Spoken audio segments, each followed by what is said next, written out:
In today's video, you'll learn techniques that you can use in many different types of edits in Photoshop, not just double exposure. You'll learn how to use blend modes to seamlessly combine images, how to manipulate the shape of an image, how to use generative fill to remove any unwanted items, and at the end, I'll show you how to bring it all together into one cohesive piece. Also, today's tutorial was a request. If you have a request, comment and let me know, and I'll do my best to make it happen. Okay, so here's the bear we're going to be working with. I just want to remove him from the background. To do that, I'm going to click on a selection tool, choose cloud from the drop down because I think it does a better job, and then hit select subject. And then hit Control J to place him on his own layer. Now I can add the mountains that I'm going to use for his body. So File, Place Embedded, and here is the image that I chose. Now I primarily just want the mountain peaks on the top. So what I'm going to do is with the lasso tool, just make a rough selection around the trees that I'd like to remove. And from here, click on Generative Fill. And then I'm just going to type in what I want it to do, which is remove trees. And then click Generate. And it will process for a second, and there you go. It removed the trees from covering up the mountain peaks, and that's really my only goal. I just wanted to see the mountains a little bit better. Now in the mountain image, the sun is clearly coming from the right because you can see shadows on the left-hand side. The sun is shining on the right.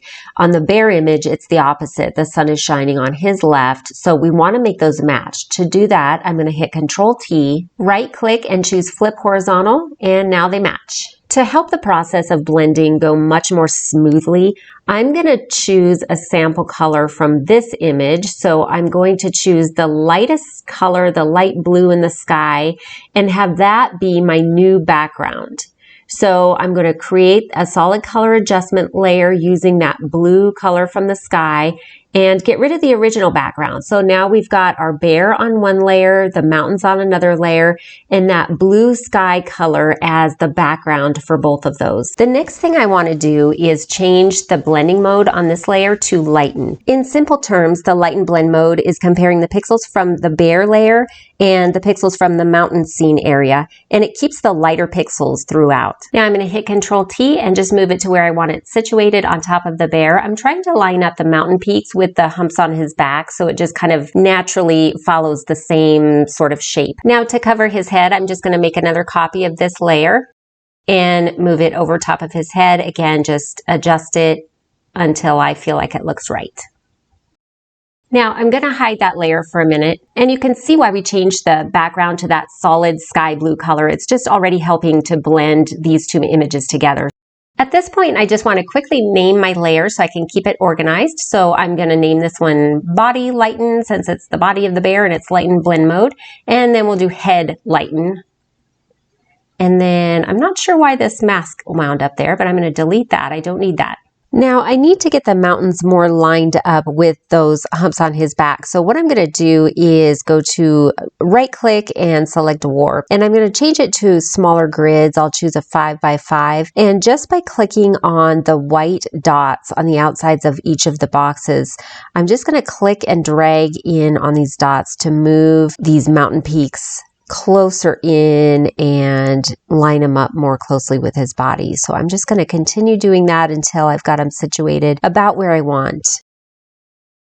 Okay, so that's looking pretty good. Now I'm really quickly just going to change this layer back to normal blend mode because I want to make a copy of the layer. So Control J, and I'm going to name this new layer Body Darken, because you guessed it, we're going to change this layer's blend mode to darken. And I'll show you why. I'm going to hide this layer for a minute. Now we'll go ahead and change this one back to lighten. Now I'm going to create a clipping mask on this layer so that it is attached to only the bear. Did you notice, and let me undo that clipping mask so you can see, when I created the clipping mask, it caused the upper peaks of the mountains to disappear. So I'm just going to simply bring those mountain peaks back using the darken blend mode. Darken blend mode does the opposite of lighten. It's going to bring back the darker pixels. I'll add a black layer mask, and then with a white brush, I'm just going to brush those mountain peaks back in. Since the peaks are darker than the background behind it, those are going to show up on this darken blend mode. I'm also going to use this to bring in more of the tree in the highlighted areas of the bear. So again, since the tree is darker than that section, I can just kind of fill it in wherever I think it looks good in the image. And here's a before and after of that darken blend mode. Now I'm going to go back to the layer that includes just the part on his body, the body lighten layer, and I want to create a gradient. So I'm placing a mask, and then with the gradient tool, I'm going to select a black to white gradient, and then selecting the mask one more time, I'm just going to click and drag to make a little bit more of a subtle kind of a look here with the gradient. Okay, I'm going to hide the darken layer, and then just momentarily, I'm going to release the clipping mask on my lighten layer just by holding down Alt and clicking in between these two layers, and then change my blend mode back to normal. Now with Control J, I'm going to create another copy of this layer, and I'm going to name this layer Body Multiply because we're going to change the blend mode on this one to multiply. I'm also going to get rid of this layer mask that copied over because it's going to have its very own layer mask. And now that I've created our new multiply layer, I'm going to hide that and then just put everything right back where it was. So back to my lighten layer, I'm going to change that back to lighten and add the clipping mask back in because it was there originally. So now we're right back to where we started, only now we've got our multiply blend mode. The multiply blend mode is great for creating shadows and removing lighter colors. So if we take a look at just the bear, you can see that his backside is in shadow, definitely his legs, his hind legs. And so we want to mimic that with what we're placing over top of the bear. We want the shadows to kind of be in the same areas. So what I'm going to do is create a mask on this multiply blend mode, and with a white brush, just paint it in anywhere there was a shadow on the bear. So I've got my black layer mask, and before I start painting, I just want to go ahead and reveal all of the layers so we can see everything again. And click back on my layer mask with a white brush selected, and I've got my opacity and flow both turned down a little bit. That just gives me a little more control, and I'm just going to paint this multiply layer in wherever there was a shadow on the original bear. So his hind legs, the back side of him, with flow turned down. Every time I paint back over, it gets a little bit stronger, and I'm just going to go over these areas until it looks how I want it to look with the shading. And I'm even going to place maybe a few shadows into the mountain areas. So there's a before and after. So the body is already looking really good. Let's work now on the head. So same general idea. This is on lighten blend mode. So I'm just going to create a black layer mask and paint in with a white brush where I want this effect on his head. Again, since it's lighten blend mode, only the areas that are lighter will show up. And I do want to paint this effect off of his eyes and nose and a little bit off of his ears as well. Now, obviously, I have that big edge to deal with on the body lighten layer, so I'm just going to paint that off with a black brush and just keep adjusting opacity and brushing it off. Now, I think I am going to create another layer for his head. Before that, I'm going to change this one back to normal so that I can then duplicate it by hitting Control J and then right back to the lighten blend mode on my original. So it's right back where it was.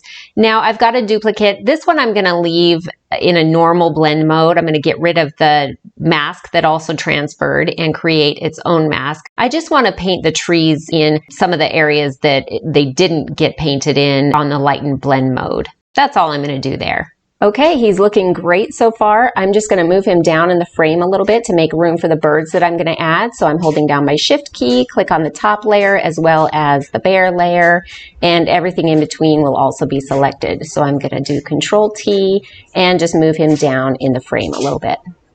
Now I'm ready to place the birds. So back up to my top layer, I'm going to go to File and then Place Embedded and select the bird image. And then Control T to readjust the size and position. I'm also going to use a black brush to paint off probably the majority of these birds. I just want a few. I actually want them to be fairly small and kind of look like they're flying right out of that valley in between the two mountain peaks. So I'm going to get rid of most of them and then readjust the size as well.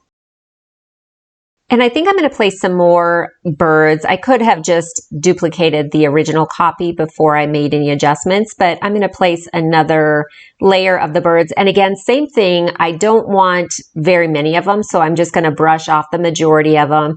I'm going for having it look like the birds are coming from that valley and they're just getting bigger as they get closer. So we're just going to kind of adjust the size accordingly until I feel like it looks right.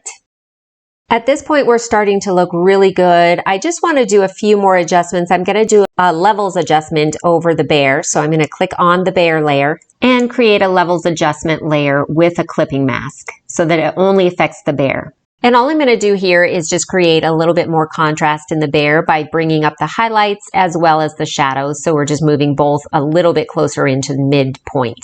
And here's a before and after so you can see what that looks like. And this is totally up to you. You certainly don't have to do this, but I'm going to do another levels adjustment over the body darken layer. Remember, that was the layer with the mountain peaks. So again, I'm just going to increase the contrast a little bit, maybe bring down the shadows, bring up the highlights, just whatever looks good. So again, here's a before and after of that one.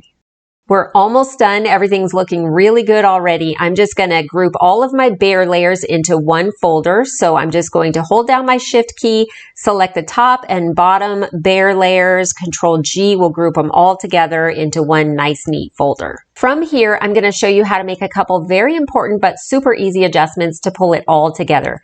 The first thing I'm going to do is create a warming filter. So clicking on the top layer, choose photo filter, and warming filter, I'm going to turn that all the way up. And it looks a little heavy at the moment, but I'll show you what we're going to do. I'm going to click on the mask and invert it, and now select my gradient tool with a white to transparent gradient selected. And I'm just going to click and drag. So see how that's becoming a very gradual adjustment now. It's creating a gradient from the warmth of what would be the sun in the upper left to the cooler tones on the right. Bringing together all of these color tones is a great way to create more cohesiveness in the image.